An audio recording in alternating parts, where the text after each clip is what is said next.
Without further ado, I want to welcome part-time musician, full-time hooper, and now New York Times best-selling author, Russ. Yeah. Woo.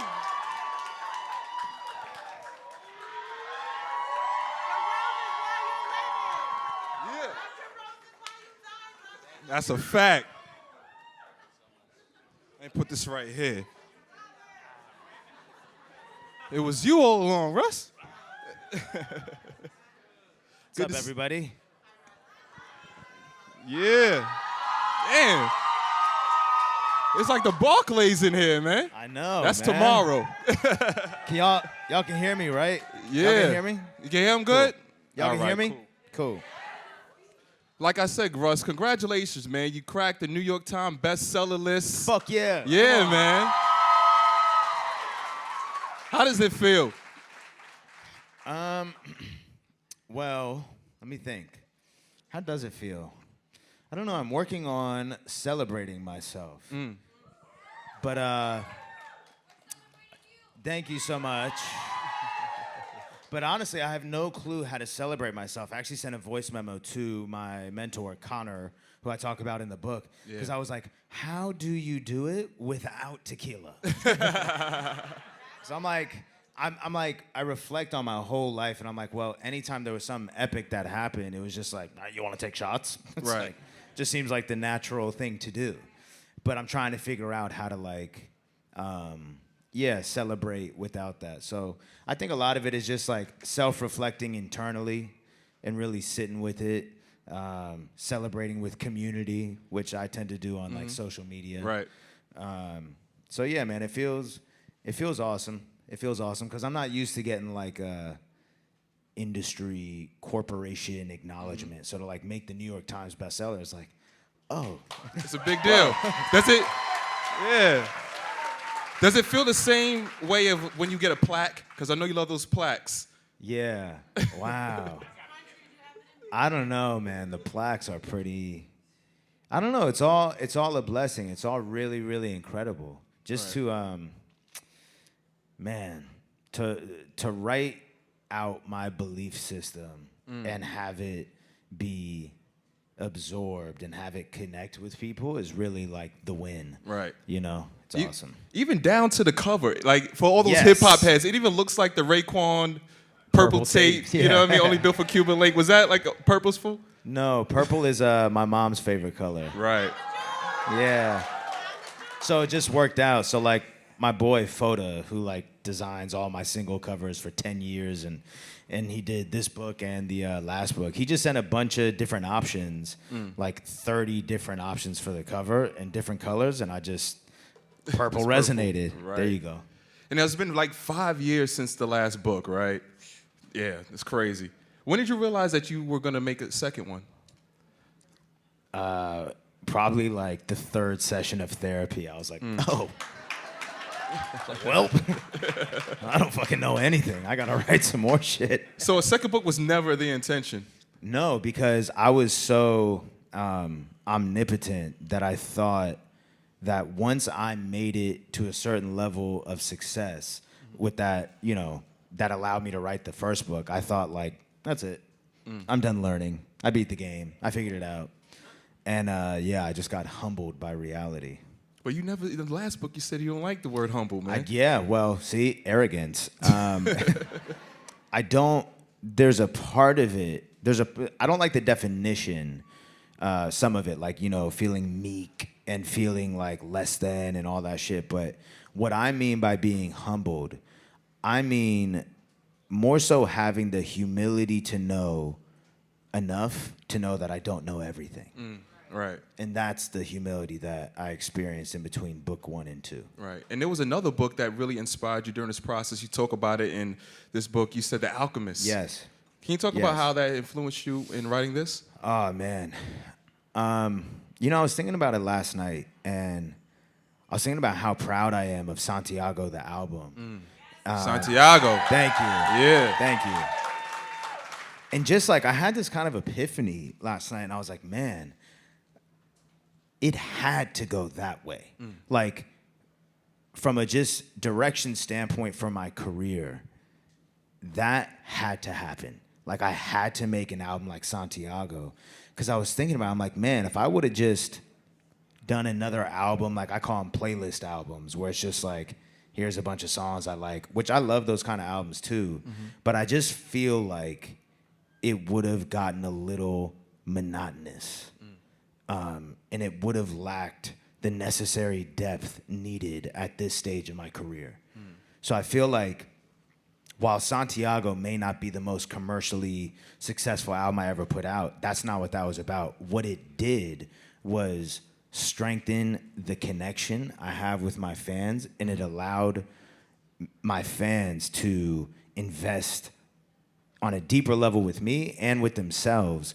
And I feel like now, you know, with the songs I'm putting out this year, I can sort of get back to just like fucking around and just making like slaps and whatever. But it's like, I had to do Santiago so that it was clear that from a maturation standpoint, it's like, no, there's an evolution that happened. You know what I mean? Right, absolutely. And the first Sorry, that didn't answer your question at all. He's like, but nice. The Alchemist anyway. is a great book. No, but so Alchemist I read for the first time when I was like 17, and it was incredible. But yeah, I like revisited it again, like, I don't know, summer, it had to be 2021. And that's when I started making the album Santiago. But I don't know if anyone in here has read it, but there were so many parallels with my life. And I feel like that's the genius of that book. And Paulo Coelho talks about at the beginning of the book that Santiago isn't just my story, it's your story, it's everyone's story. Right. So I just feel like that book, you can find so many parallels, and that's kind of what I modeled the album after, you know? And then, yeah, just like stuff from that, of course, just made its way into this book. But yeah, Paulo Coelho is the GOAT, for sure. Yeah, you give a lot of personal antidotes in this book, too, as well. You talk about Yes. perfection, right? Like in the first chapter, you talk about how your dad always demanded perfection from you, right? Yeah. And I know you're a prolific artist. You're one of the best. How does that work? There you go. The best. Let me be clear. When it comes to your music, how do you manage that, being perfect and perfection? How do you know it's right? Oh, wow, what a great fucking question. Fuck. Take your time. Wow, how do I manage perfectionism with my music? I treat my songs how my dad treated me sometimes, which is not great. So the relationship I have with my songs, well, like, and my dad's the greatest. I love my dad. Right. But like, you know, he didn't have all the tools, and, you know, but no, a lot of times I treat my songs like I give them this sort of standard to achieve. And if they don't perform up to my standard of perfection, I like internally shame them, and I'm like, oh, fuck that song. You know what I mean? Because it's like, oh, because it didn't go platinum. Yeah. Right. But even if it doesn't, it's like, it's just to even have that relationship with my songs is very reminiscent of, like, you know, the kind of pressure cooker I was in, and just the pressure I felt to perform at a perfect level. So yeah, I got it. You know, I work on it every day with my songs, of just like not feeling like they need to be the biggest song in my catalog. Otherwise, fuck this song. Right. You know. What'd your dad think about what you said in the book? I don't think he's read the book. Yeah. He always jokes. He's like, it's so insane. It's kind of true. Yeah. But he's like, you know, if I stop fucking up, you're not going to have anything else to write about. Father knows best. But it seems like you're funny. also learning how to give yourself grace, too, because you talk about how you shame and criticize your manager, Milan. Yes, where's Milan? Sorry. Where's Milan? Yeah. But my question is, how do you demand excellence while still trying to be assertive? Oh, my God. These fucking I'm sorry, man. Fuck, man. It's really tough. Yeah, that just goes into, like, working on becoming a better leader, you know? And through talking with Connor, it's like, I don't Connor's your therapist. Yeah, right. But like, he's not a licensed therapist, so. Life coach. Yeah, he's like he's really not a licensed therapist. He's just like a spiritual mentor. Got you it. know? But he works with like a lot of just high achieving men, you know? And he got recommended to me by Dr. Nicole, LaPara. I don't know if you guys are familiar with her. She's fucking incredible. She's an amazing author. But anyway, so after talking with him, I realized like, you know, people who are in leadership roles at like Fortune 500 companies or whatever, a lot of times they took like classes to like figure out how to be a leader. Right. And like, you know, I just kind of was a kid in the basement who like songs blew up and now I'm like, all right, you know what I mean? So like, I don't know what I'm doing.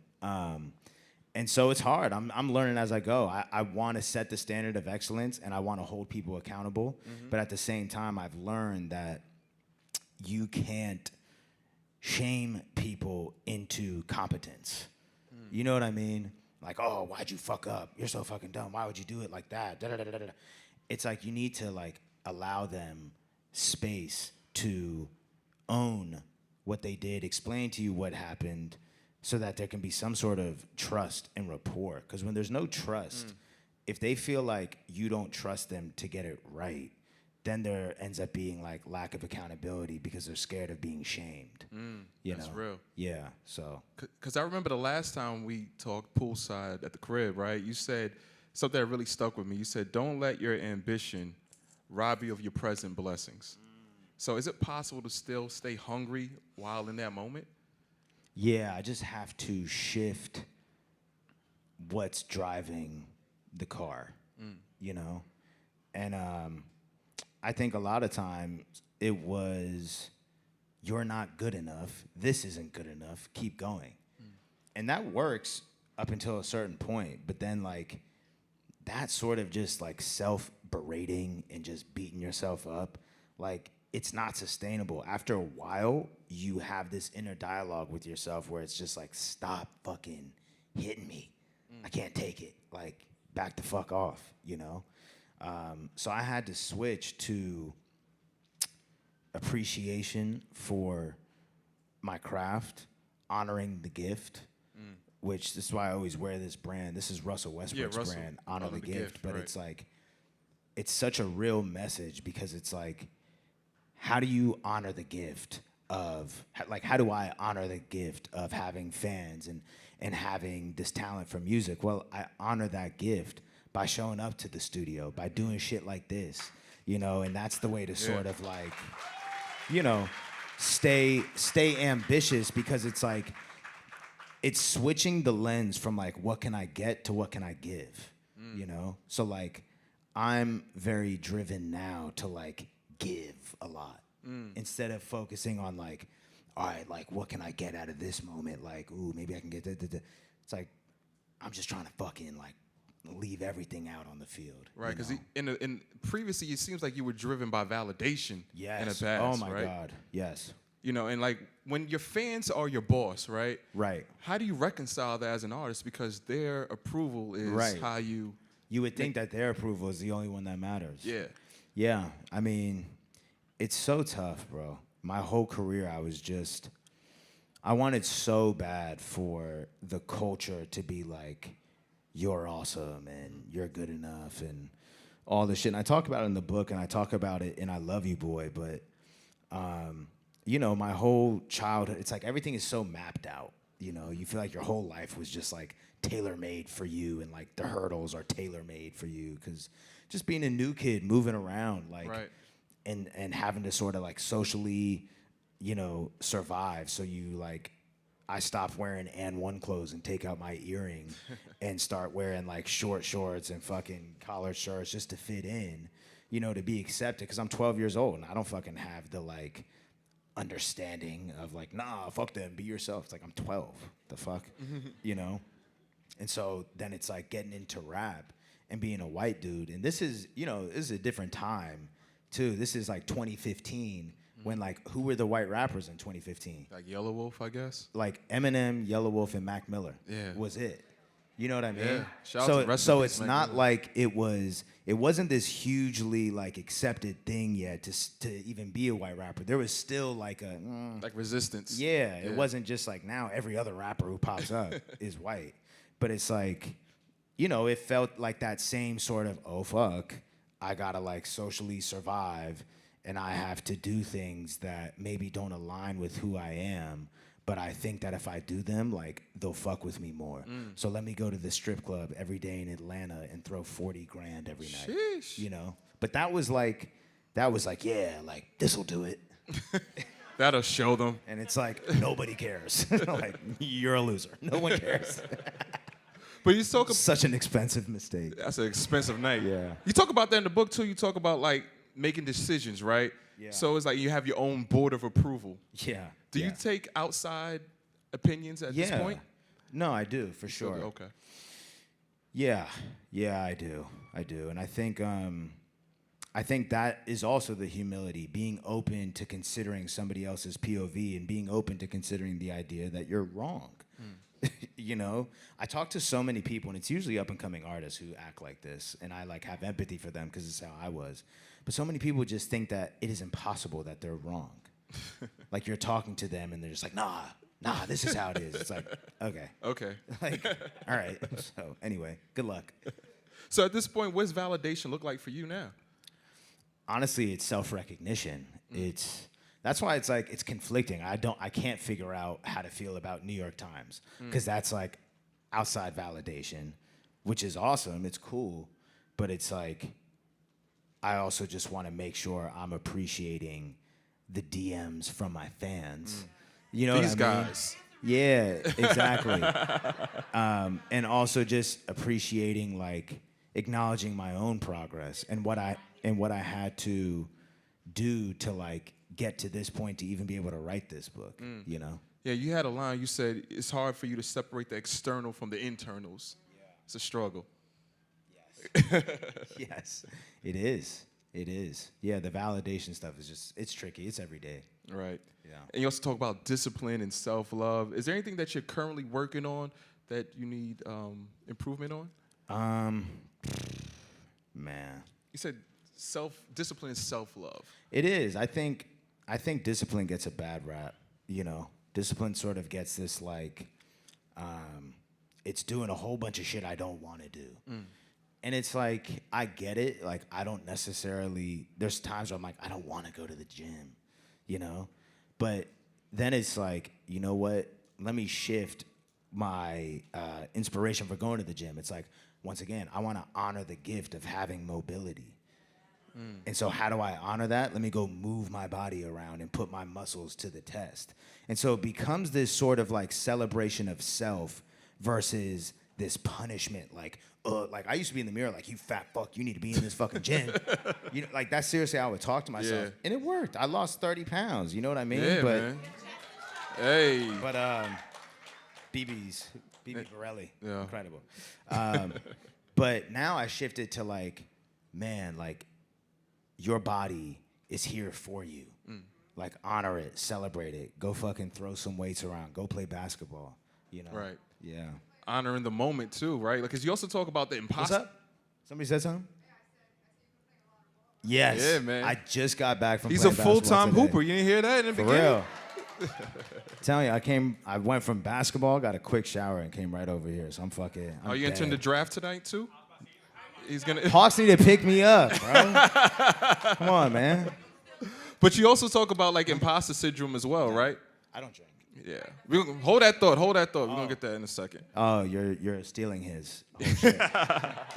No, we're gonna open it up to everybody in Yeah. a second. But you also talk about like imposter syndrome throughout the book, man. Like, how do you free yourself from your own judgment and criticism? Oh, fuck. Sorry, Russ. I'm taking Connor's spot today, man. How do I free myself from my own judgment? I think awareness, like people underestimate the value of awareness. Like awareness is step one. Like I wasn't even able to do certain things and realize certain shit in my life because I simply wasn't aware. So like awareness is step one. So being aware that I do that is step one. Step two is catching it. So like when it's happening, when I find myself doing it, I have to self-correct. I have to tell myself and my inner critic, like, you're not gonna talk to me like that anymore. We're not doing that. Yeah. You know? And it's tough. Right. It is tough. Yeah. Man. But before we open up to the audience, I have to ask a music question, man. Come on. Because you talked about, Scrap and Santiago. Yes. But Santiago, is this the same version that you went back? Okay. No. So the original version of Santiago was all the same songs for the most part. The hooks were all the same. The verses, a lot of the verses were either just not done, like I couldn't do the verses, or they were different. So like on Oasis, I remember specifically Oasis. Like the verses now are me being very honest with myself and sort of like sarcastically saying like, yeah, like this is awesome, right? Like fucking eating like shit and calling different women and drinking like shit is my oasis, right? Yeah. It's like fool's paradise because that's really what it's about. But the original shit was me like, I got a mansion in a pool in it. You know what I mean? Right. It was just like, it was literally just me explaining surface level what my oasis was. It was just vapid. Right. Yeah, it was bullshit. Chomp 3? I knew you were gonna ask. I had to ask about it. You know I had to ask you. Yeah.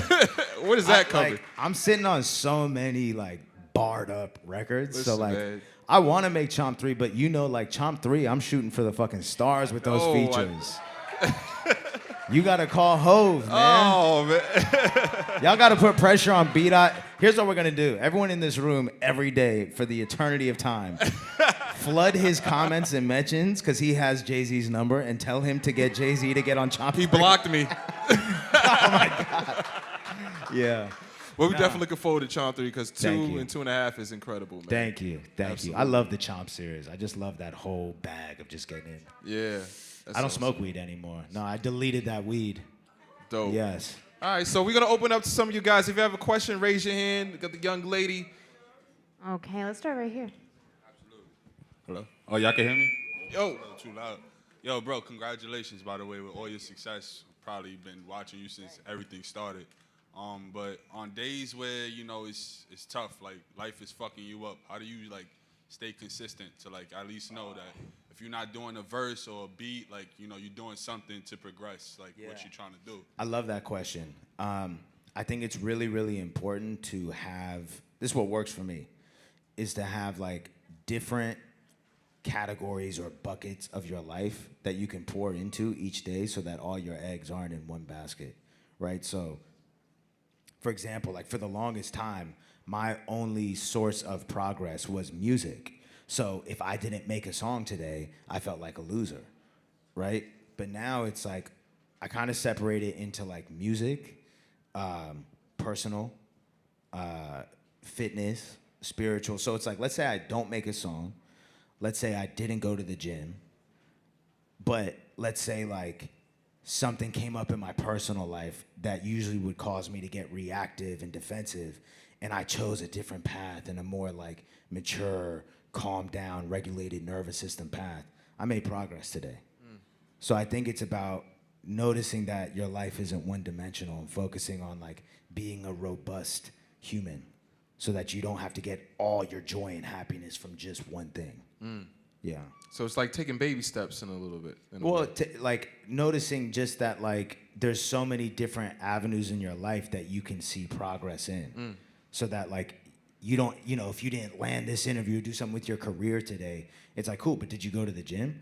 Oh, cool. And even if you didn't, did you take time to like be kind to yourself and get on your shit like mentally or whatever? Right. You know, there's a lot of ways to see progress. Absolutely. Yeah. That's a great way. Yeah. Other questions? Let's go over here. All right. Nice shirt. Hi. Hello, Discord member. Yes, thank you. You recognize me? Yes. You're? Let's go. Let's go, Russ Cord. Come on. So nice to see you again. You always ask such good questions in the Discord, so I know I you got. appreciate Yeah, that. come on. Thank you so much. Yeah. So my question is, you talk a lot, even just now and in your book, about not only the different versions of yourself, but parts of yourself, whether that's like in the past and, like you just mentioned, fitness you, creative you, career-driven you. How do you keep career-driven you from entering in the studio with you? And what I mean by that is, you know, music, that's your passion as well as your job, right? Yeah. So you mentioned in your book how the creative musician is like, that's where you get your joy, your happiness. It's like you're in the studio, you're doing your thing, you're making your music. How do you not let that career businessman being like, oh, like, I gotta make sure this is a hit, I gotta make my money, I gotta do my thing. It's hard. How do you do that? It's hard. Speaking of Jay-Z, there's a Jay-Z line that talks about that. I think it's in the Fade to Black documentary or some documentary where he says like, when Jay-Z walks into the studio, Sean Carter has to wait outside. you know? And it's so real. It's so much like easier said than done though. Especially when like someone like me is very hands-on with the business part of my career. So there's some artists who like, they don't have that problem because they're just not even involved with their business. But for someone like me, I'm kind of doing a bunch of different things at once. So it's tough. It's not like, I don't have any great like answer as far as a routine for you, you know? It's just, sometimes I'm able to go in there and be in the zone. I think a lot of times it depends on the music I'm making. If the music I'm making is something that's really captivating and special, because not every session is, like, majority of the sessions are bullshit, you know? But if it's one of those ones that it's like, it's organically making me be present, then it's just, it's magic. But, you know, I always talk about, like, if you hit, you know, 300 in baseball, you're in the Hall of Fame. You know what I mean? Yeah. Like, if you're a fucking 40% three-point shooter, you're one of the greatest shooters in NBA history. That means you miss more than you make. Yeah. So it's like, that's how the studio is. It's like, majority of the time, you're making shit that you don't like. So that's the, like, tough thing that nobody talks about. A lot of fans just think, like, oh, you probably just go into the studio, like, every night and just, like, make Losing Control. Then the next night, you probably did What They Want. And that's just like, it doesn't happen like that. no, fuck no. Fuck no. So, yeah, it's tough. It's just, it's surrendering to the moment. And that's the other thing I'm working on is, like, knowing when to surrender. Because a lot of times I try to, like, force the issue of, like, nah, tonight I am going to make something great. And it's like, relax. You know, maybe it's not tonight. Maybe you need to go live a little tonight and get some experience and come back in here, you know? So it's tough. I wish I had a fucking secret for you, but I don't. Got a question Thank right you, back though. over here. Hi, yes. Are there any specific tools in your book that you've used in your journey? In this book? In this book, yes. Oh, all of them. Yeah. Any like like I know that you used. How do I reiterate this question? Go ahead, take your time. No, yeah. I mean, my biggest takeaway, like Santiago, you know, it's something that you had to kind of revert back, like look at yourself. Are there certain tools like maybe Santiago or maybe something else, like your book, like the book that you read, The Alchemist or D.Pot, something that you really incorporated in this book as well to help you, the readers, know your journey? I'm still confused. Because, like, the whole book is a tool book, essentially. It's like,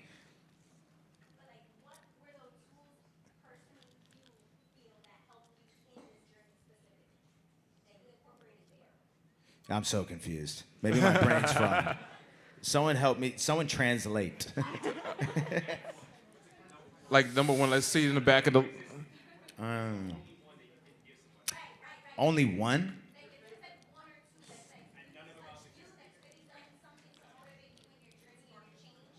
Yeah.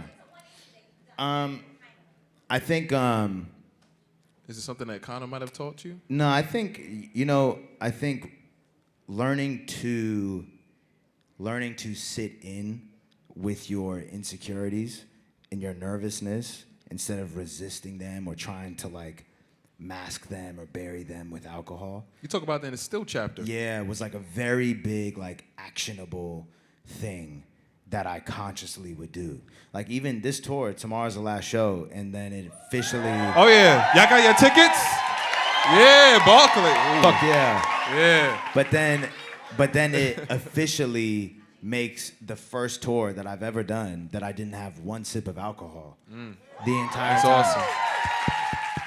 So, you know, for me, that was a bit like, drinking was a big thing for me. Like, I was never an alcoholic. I wasn't waking up and whatever, but I would just drink often. You know, I would drink in the studio. I would go on Instagram Live and fucking, God. I just, like, go through a bottle of wine, like, y'all want to hear fucking unreleased shit? It's like, bro, it's 4 a.m. Go to bed. You start seeing those comments on the live, like, bro, go to sleep. Or, like, people would pop up, like, you're still on here. I'm like, Right. God damn. But, yeah, I think just cutting that out and sitting in your insecurities and coming out on the other side and be like, oh, you know what? Like, I'm okay. Like, that's the shit that like you can feel yourself leveling up. Because it's yeah, exactly. Do you feel like leaning into your insecurities a little Yeah, bit? exactly. Because it's just like, even this, it's like, I remember the last time I was here 5 years ago, and the green room is back there. There was a bottle of tequila back there. I got fucking faded. You know what I mean? I wasn't here Just for because, that. like, that's what I would do. And it's like, I was never like a sloppy drunk. Like, there's so many times I've been like drunk in public and nobody knows, you know, which is like, that's concerning.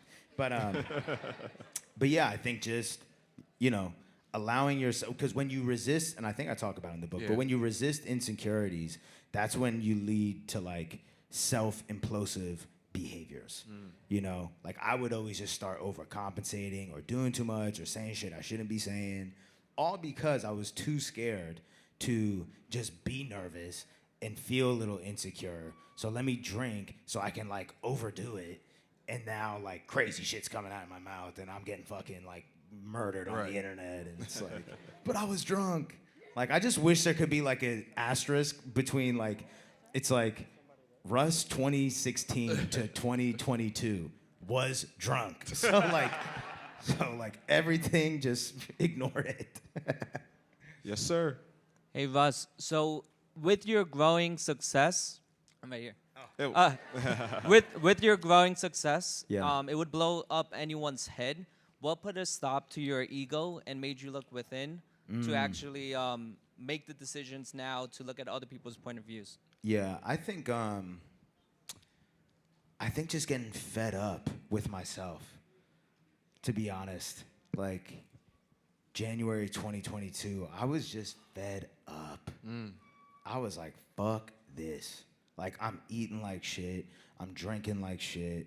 I'm thinking negative. Like, I just don't like how I'm living. I don't like who I am anymore. Like, I don't fuck with this.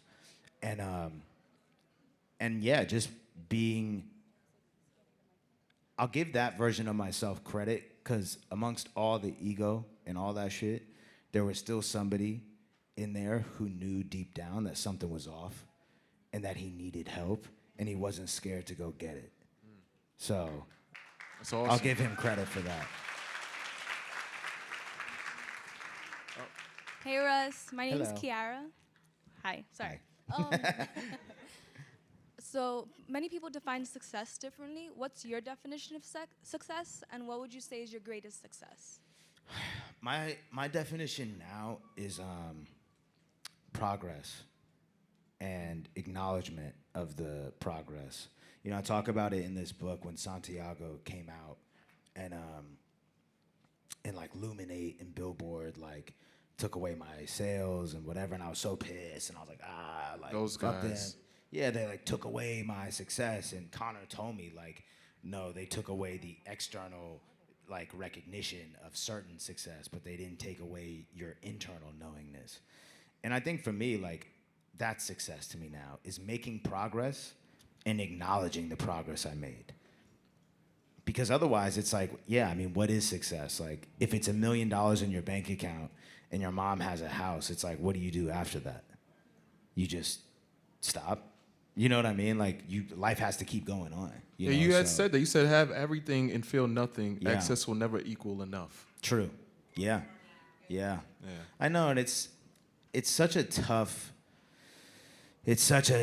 almost impossible conversation to have, because it's one of those things that nobody believes you. They have to see for themselves that's when true. it comes to money.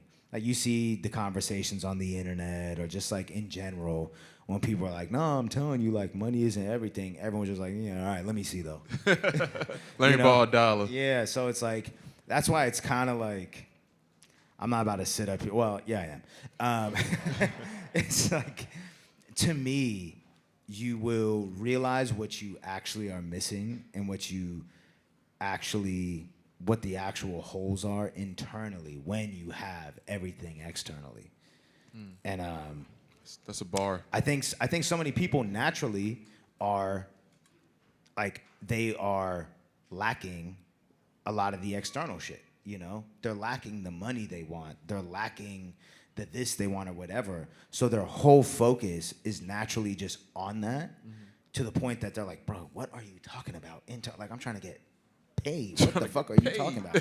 You know what I mean? And so like that's their whole focus. And it's like, I get it, because when you don't have it, that's all you want.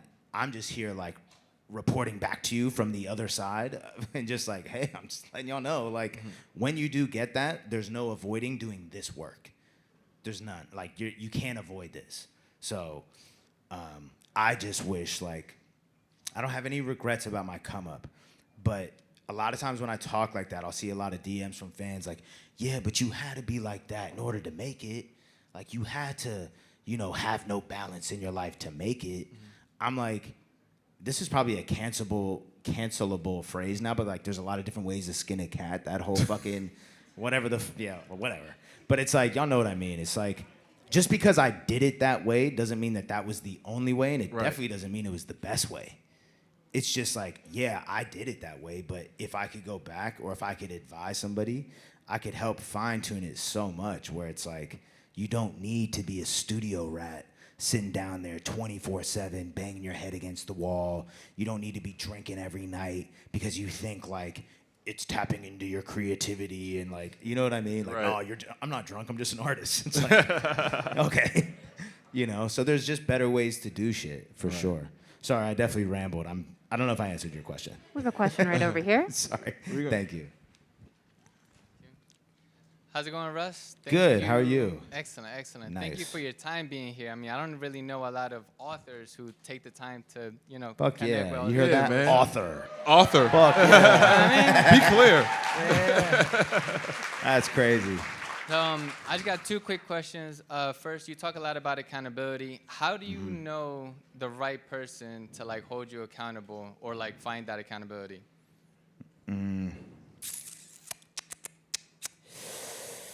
Yeah. I think that's where like Connor has been really great, and just having the same friends I've had since I was 12, and my mom. You know, my mom will always tell me like, Mom knows best. yeah. Mama. Her favorite thing is always like, anything you do is a reflection of the mother. So if you don't like, if you do this, they're gonna think that I'm a bad mother, so you better not fucking that. So like, that's just always in my head. Like, yeah. So I guess having my mom's voice in my head holds me accountable. That's not a bad voice. Yeah, but I think definitely having like a mentor to reach out to and be like I send him voice memos all the time. I'm like, yo, am I tripping? Like, X, Y, and Z, da-da-da-da-da. And he's just awesome. He's non-judgmental. He has so much experience and knowledge on shit and just helps me see shit clear, you know? So I think having somebody that you can reach out to, especially like as men, we need that, you know? We need that. And let me tell you something. This might be like hot take, but it is not your girl's job or your friend's job to be that. Wow. And just like it's not, like as a chick, it's not your dude's job and it's not your friend's job to be your like therapist. It's a therapist's job. You know There's what I mean? people for that. Yeah, there's people for that. And I know like people can't afford this and that, but I'm just giving you like what I think is the truth. Because I can reflect now and be like, damn, man, before I had Connor, like I was just dumping, like on, like in the group chat, just like, yo, what is and it's a lot. You know, my friends are awesome and they'd always be really, really helpful, but it feels good to go somewhere where like this is what they do. You know what I mean? And there's no skin in the game, and it's awesome, man. Yeah. Awesome. Thank you. Yeah, for sure. I don't want to take a lot of shine out of B.Dot, but I also got a podcast, Always Moving Podcast. Shoot your shot. And exactly, right? Shoot. Think of like me as a younger Russ putting in those reps, you know, one song a day, stuff like that. I want to see if I can get like an email contact or something. Yeah, from my you, manager's here. Milan's here. Perfect. What's the name of your podcast? Always Moving Podcast. Always Moving Podcast? Yeah, How long you been doing it? How long you been moving? About 2 years. How long you been doing it? 2 years. 2 years? Yeah. How's it going? This is growing. Yeah? The mindset behind it is that we're never idle. I mean, even sitting in that position right there, your body has to move to keep you in that my position. thoughts are moving a mile a minute. Yeah, exactly. Yeah. You know what I mean? So That's yeah, awesome love though, that. bro. Appreciate that, Keep man. going. Thank Word. you. Thank Fuck you. yeah.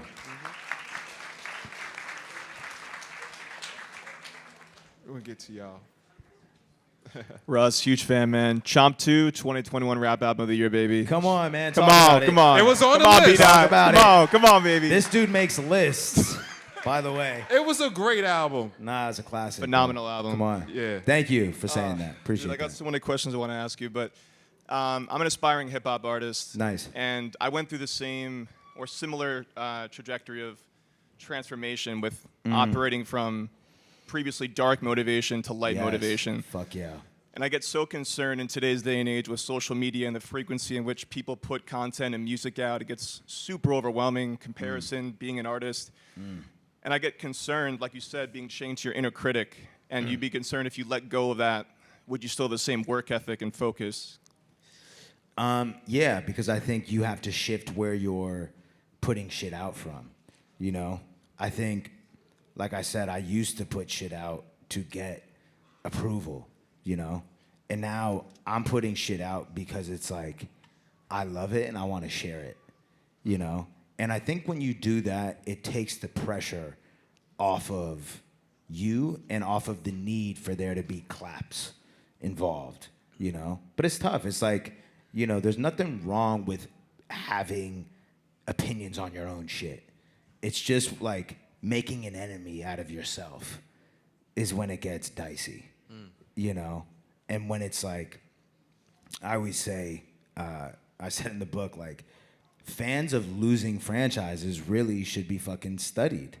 Because when you talk to like a diehard fan of like the shittiest franchise, they will list off all of these like small things that they're doing well. Yeah. Like, nah, like we just traded for like 2 second-round picks. Like, we actually just freed up some cap space. Like, I think 2026, like, just give us time. They're like, for real though, it's like how they are able to acknowledge even the smallest sign of progress. That's true. Is how we should be with ourselves. And it shouldn't just be like, you can only clap for yourself when you put out a piece of content or a song that crosses this threshold. It's like you have to be that fan of a losing franchise where it's like, hey, you know what? Like, I got a new comment today, and it was one new comment, and it was, and that person was awesome. Right. And like, I feel a little bit better about myself just moving forward in general. So this is progress. You know what I mean? Like, you have to really understand that, like, as an artist, especially an up and coming one, like, you are that like new expansion team. Like, you're the Charlotte Bobcats in like 03. Yeah. You know what I mean? It's like, you got to give yourself empathy and grace for sure. Word. Yeah. Yeah. Nice. I like that. How you doing, Russ? Good. How you doing? Good. I just had a question on when you say acknowledgement is like the first step. Yeah. Or awareness. Awareness. Yeah. So when you were aware that your oasis was changing, what was your first step in not only like outer like acceptance of like, hey, I'm not this person anymore, but like I still look like it, or like you'll still make mistakes? Yeah. Well, so like, it wasn't necessarily that my oasis was changing. It was a couple things. It was recognizing that I was in a drunken stupor. You know what I mean? Like, not even just alcohol, but just like sitting in a mansion and like looking at plaques and getting money. It's so easy. It's king's disease. It's so easy to be like, what fuck up? Like, what do you mean? All right, I don't got nothing wrong with me. Look at my life. You know, it's so easy to feel like that. But that's what I'm saying. At a certain point, you have a breakdown and you have to face yourself. And so it started with, once again, awareness of like, okay, something like I can't, like feeling this bad for this long, this consistent is like not normal. Like I need to address this. So that was one. And then two, once I started addressing what was going on and figuring out some of the whys and whatever, that's when I was like, oh, you know what?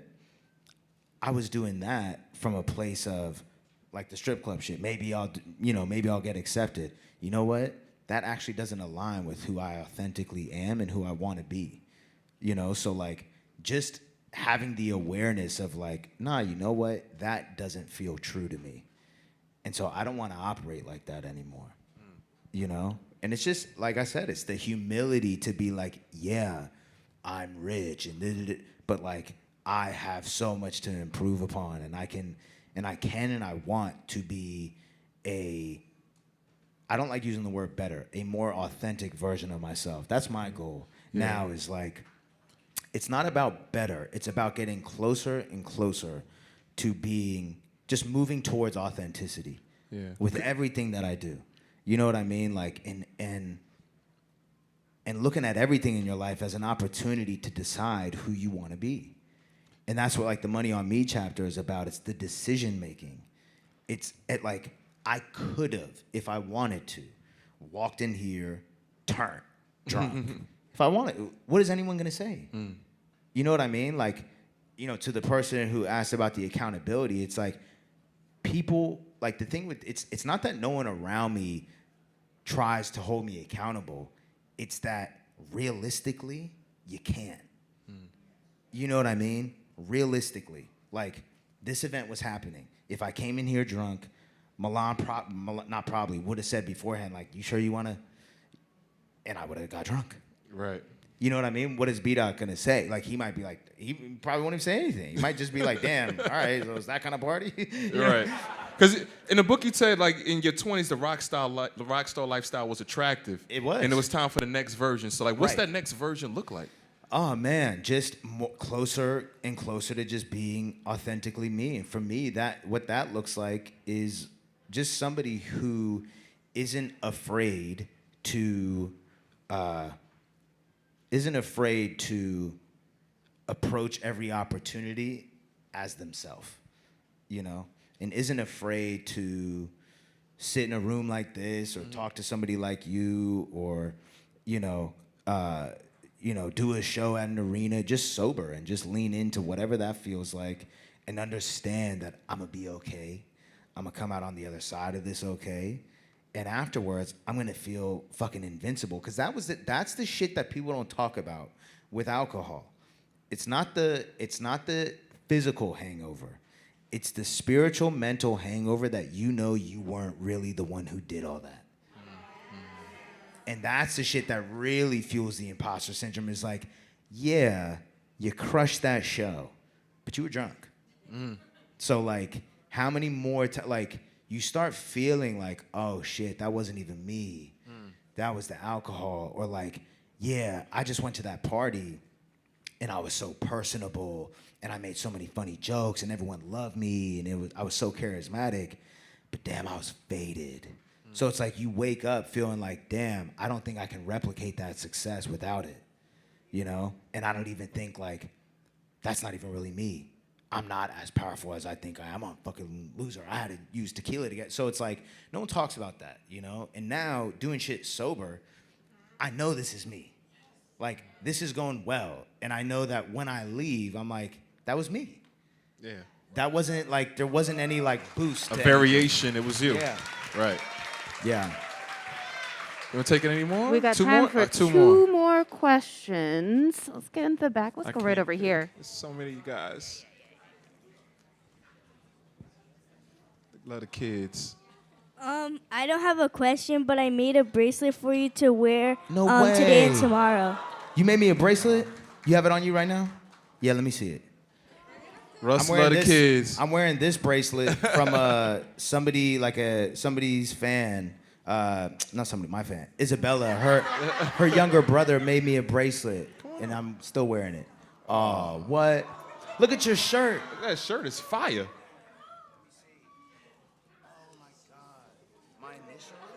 Oh, that's hard. I'm gonna absolutely wear it tomorrow. What do you mean? How do I make this looser? That's dope. What's your name? Avriana. Make Beautiful some noise for name, Avriana. Oh, that's hard. Avriana, where's mine? And it's purple.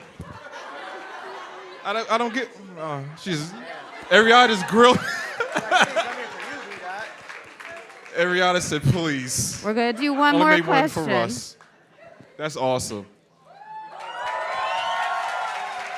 I love that. You know what's so cool about that though is like as I get older, I'm always just like, damn, is my music even still impacting the youth? Right. That's an insecurity of mine. You know, being 31, you start feeling like, damn, like, has my fan base peaked? Yeah. Because Meaning, 31 like, in hip hop is like you're in hospice. You're 75. Yeah, what?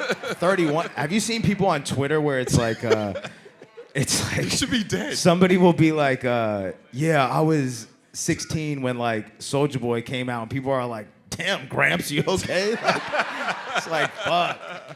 But no, I always like, yeah, I always have that thought, for Yeah. real. Like, I was literally just thinking about it today, like, damn, man, like, I wonder if there's still new listeners being had that are younger who are like, oh no, I really like, I just got put on to Russ and I love it. And so like seeing that, or like, Yeah. you know, when like, now I'm fucking like, I've been around long enough where parents are taking their kids to the shows. But I think that's awesome because I'm like, damn, man, like, even impacting the next generation. That's awesome. You know? Fuck yeah, bro. Yeah, awesome.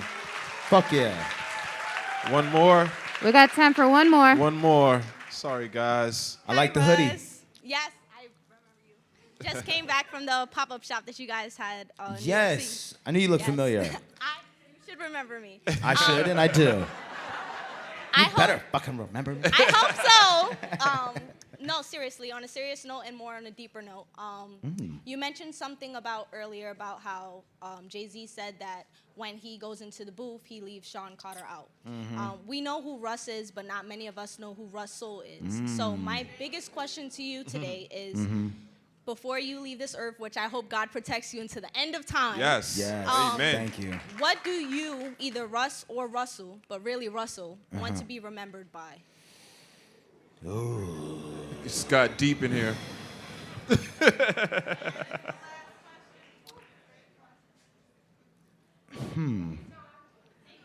No, because I've thought about this. I'm a big believer in your legacy is what people can do after you're gone.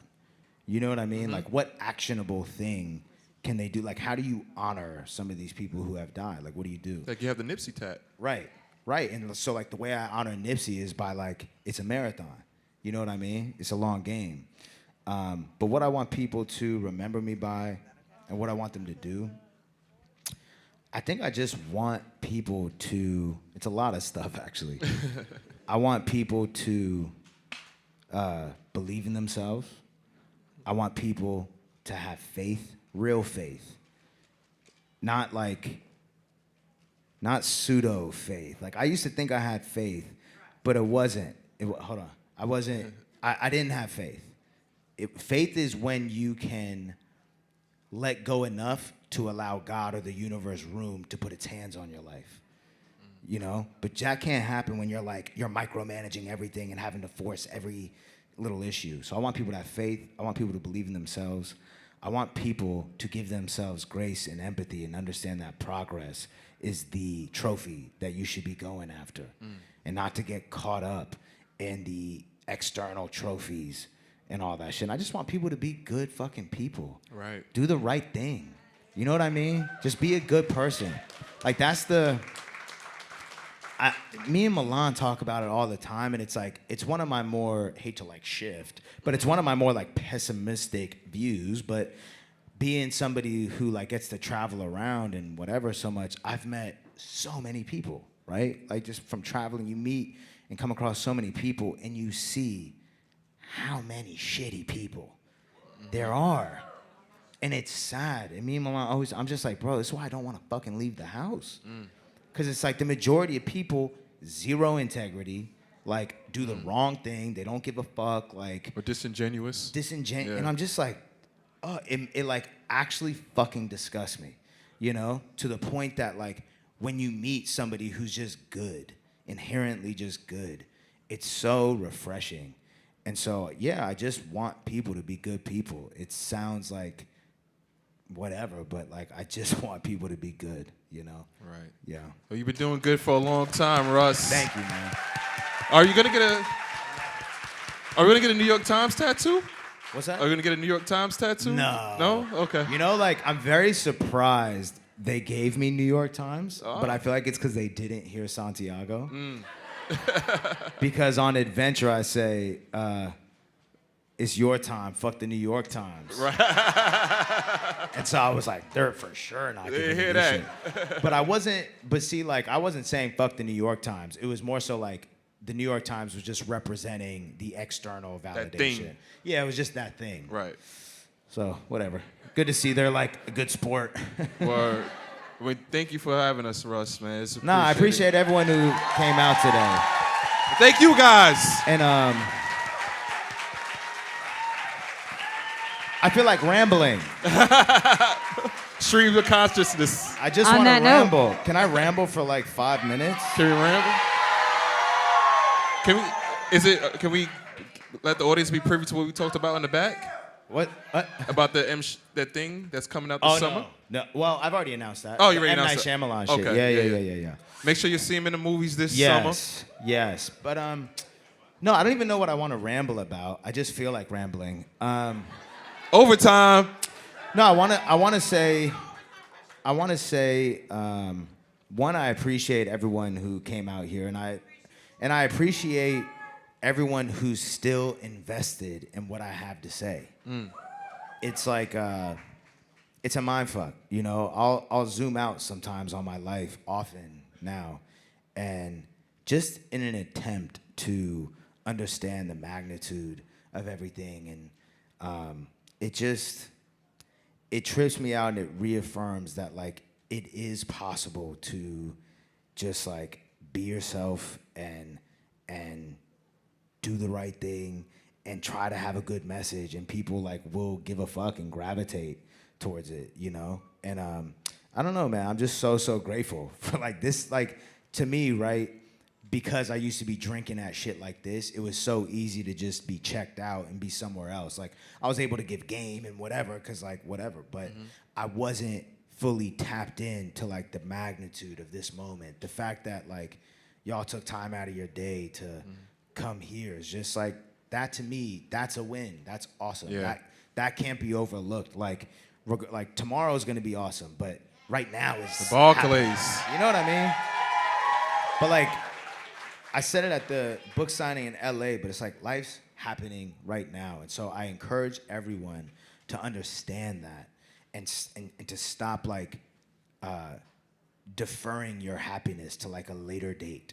You know, it's like a flight, and like your happiness is the flight, and you just keep pushing the flight back, and you just keep delaying it. And that's what I would do. I still do it now sometimes, man, where I'm like, yeah, like I'll feel my success and I'll feel happy about it like tomorrow or when this happens or when that happens. And it's all this like deferred happiness shit. And you keep thinking, I keep thinking sometimes where it's like, yeah, but like life will fully really start. I'll really feel like I did it and life fully began and I can be happy when this happens and when that happens and when this happens. But then what I've noticed is before you know it, so much time has passed and you realize that life was happening the whole time. And you were so focused on tomorrow that you completely just missed all this shit. And so I'm getting goosebumps now because I just think about my fucking 20s, man, and how I just breezed through them. Like that whole first massive phase of my career, I wasn't even there for it. You know? Wow. Like I really wasn't. I was not there. Like I was running a mile a minute. I was on go. I couldn't stop thinking about what I was about to do. I couldn't stop thinking about the next song I was gonna put out, the next show, the next chick I was gonna call. It was always the next, and then let alone the fucking pandemic happened, and all of a sudden I look back and I'm like, holy fuck, man! Like I feel so disconnected from that person because it feels like it was some dream, and I'm just looking back on it as like, I don't know, as just like a bystander. Like y'all see like Ready Player One, and when they go back and look at the memories, like that's how, it just feels like I wasn't there for this shit. And I know that that's because I never even took the time to consider to be present. Right. I thought it was admirable to be the opposite of present. I thought like having shit mapped out and being a visionary and all this shit was like the wave. And it's like, yeah, there's a balance to it though. Like set your intentions, have goals and all that. But at the same time, life's happening right now, you know? Like, feel the moment, sit in it. And so, like, I'm just trying to, I think, honestly, when I said I want to ramble, I don't even think I necessarily wanted to ramble. I think I just didn't want the moment to be over. You know what I mean? Because Right. I think sometimes, like, moments still pass too fast for me. And so I think this is probably just me trying to, like, stall and soak up the moment. It's hard to manage that once the high wears off, though, right? Yeah, it is. Well, it is, especially for me, and I don't know anyone else in here, but, you know, I'm a very nervous person sometimes. And so a lot of times, like how long was this event? An hour? It's like almost. Well, like 49 minutes of it, I was nervous. So it's like I wasn't there for the 49 minutes. I was like, you know what I mean? So it's like before you know it, it's over, and I'm like, wait. Like, right. I just stopped sweating. You know, so yeah. On that note, though, we are at the end of our On that time. note, you stink. You've been sweating. Let's do 2 more questions. 2 more questions. Yeah. We got 2 more questions. We'll go right over here. Hey Russ, how you doing? What's going on? My question is, what was that thing that kept you going after 11 failed projects, and how did you maintain the faith that you were going to make it through those projects? Omnipotence kept me going. He asked what kept me going after the 11 failed projects. It was a bit of omnipotence because I just felt like I knew I was the shit and that everyone else was wrong and that I was gonna blow up and fuck everybody else. And it's like it worked. But once again, I don't think that that's why it worked. I think it worked because the music was really good. Yeah. You know, so it's like a lot of time, me and Colum, Kid Super, will talk about this all the time. And he used to always just poke fun at the whole like manifest shit and whatever. And me and him talked about it recently. It's like, yeah, manifesting definitely plays a part, but like, if your shit sucks, like, it's not gonna work. It's gonna suck. You know what I mean? Yeah. So I say that to say I don't want people modeling that sort of like, fuck everyone and I'm better than everyone shit. Because I've talked to artists, like, I don't know if you were in the Discord at this time, when like I talked to an artist on my Discord and he was like 18 and I felt like I was talking to younger me because he was just so like rah on him. And I was like, ugh, man. I'm like, bro, this is the worst, bro. Like, my shit only got a pass because it was actually good. Right. You know what I mean? But it's like, I didn't blow up because I was an asshole. You know what I mean? Like, I would have had a way easier time at it if I could have just been operating from a place of, I love what I do, I believe in what I do, I think I have strengths at songwriting, I think I'm good at this, I have a gift I want to share, I have a genuine adoration for connecting with people, and I want to keep pursuing that. And all that was there without me knowing it, but it was heavily buried by this like overcompensation of like, I'm better than everyone and I need everyone to tell me that I'm better than everyone, you know? And so a lot of times that's what came across in interviews, that's what came across on Twitter. And so I got scared actually when I put out Santiago, because I got scared that the people who loved me for that energy were gonna be like, bro, fuck this shit. Like, stop being a bitch. Like, we don't give a fuck. Like, I thought you were like rah, right. You know? And it's like, ugh, I hate to break it to you, but like, yeah, that shit sucks. Yeah, just, I don't know, man. That is not the way, that's not a sustainable way to live. It's not. It's not. Yeah, One more in the back. This is our last question Last for the one night. for real. I'm sorry, guys. Hey, how are you, Russ? First of all, I just want to say thank you for everything you've done for your community. Okay, you speak up, homie. Say how are you, Russ? First of all, I just want to say thank you for everything you've done for your community, and as a man for being a point of reference for one, personal growth, and chasing our ambitions. So, wow, I appreciate that, man. No, genuinely, because I think for a lot of us, you know, I'm a first generation European family, so for a lot of us, we don't have a man that chases personal growth or their ambitions. Wow. You know, so for me, you've been truly one of my spirit men to look as a Wow. point of reference. So, Thank you, man. You That know, means it's a like lot. it's crazy to meet you in person. You know, Fuck it's, yeah. it's an honor. So I just really wanted to thank you for that. Thank you. That's awesome.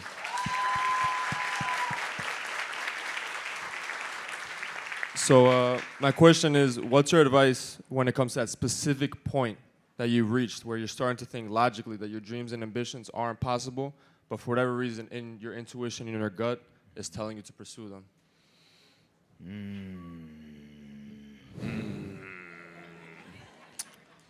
I'm trying to go back to that time. Say the question again. Let me fully soak it in. Sorry. Yeah. Yeah.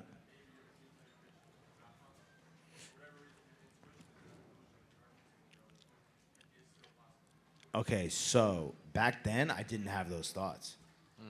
Yeah, I didn't have an ounce of doubt. I really didn't. I always thought it was gonna work, but that was because of the like omnipotence. You know, just thinking that. It means you think you know everything. Yeah. It's like very it's very like godlike. Yeah. Like you literally think you're fucking God in a sense, because it's like like I thought I was. Not only did I think I knew everything, I thought that like nothing bad could ever happen to me, and that goes for not making it. Like I didn't even consider that as a possibility. That's how like nuts I was, you know? And now as I've had to learn to step out of that omnipotence, because that's not real. It's not founded in anything real. And step into authenticity, I now have to do what you're talking about now, which is like having to deal with, oh, like, you know, I do want to achieve this. I do want, you know, it'd be cool to have a #1 song on the Billboard charts. That'd be cool, but like, damn, is it possible to get without faking streams, without doing? And so what I do is I just remember that faith requires, and this is one of my favorite quotes that Connor gave me, faith requires more than 48 hours. And it's so true, because for me, and I'm sure a lot of other people, it's like, I want to go to the gym on Saturday and have abs on Sunday. We all do. Or I'll lose faith and think that it's not possible. So you don't realize how long of a game it is. And there's certain things that I swore I should have gotten, you know, 5 years ago. The first book should have made the New York Times bestseller. And that's the only book I'm gonna write, so I guess I'll never make the, oh, time passed, shit happened, I wrote another book, it made, you know what I mean? So it's like, you have to understand it's a long game, and you have to have real faith, bro. And it's tough. I suck at having faith because I have trust issues. So it's like, so like the only one I trust to get the job done is me. I don't even trust God to fucking do it, you know? Because I'm like, anyone who's not me, I don't trust you to do what I need done. I don't care if it's God. And that's how like fucked the trust is for me. But that's why I know I need faith more than fucking anyone, because living like that, living in this place where you feel like unless I micromanage every little task, my dreams aren't gonna come true, is the most stressful, energetically depleting reality imaginable. Because you never relax. You never take your hands off the shit. And what I'm learning now is so many things in my life are unfolding, whether it's movie shit or like New York Times shit or whatever. And it's not a result of me trying to hammer the nail. You know what I mean? It's a result of just time passing and having faith and showing up every day, doing what you need to do, setting your intentions, but letting go a little bit. Like allowing room for God's hand to touch your life. Awesome. Yeah. Well, you touched our lives today, Russ, man. Thank you, Appreciate everyone. it. Give it up for Russ. Thank you. It was you all along. Yeah.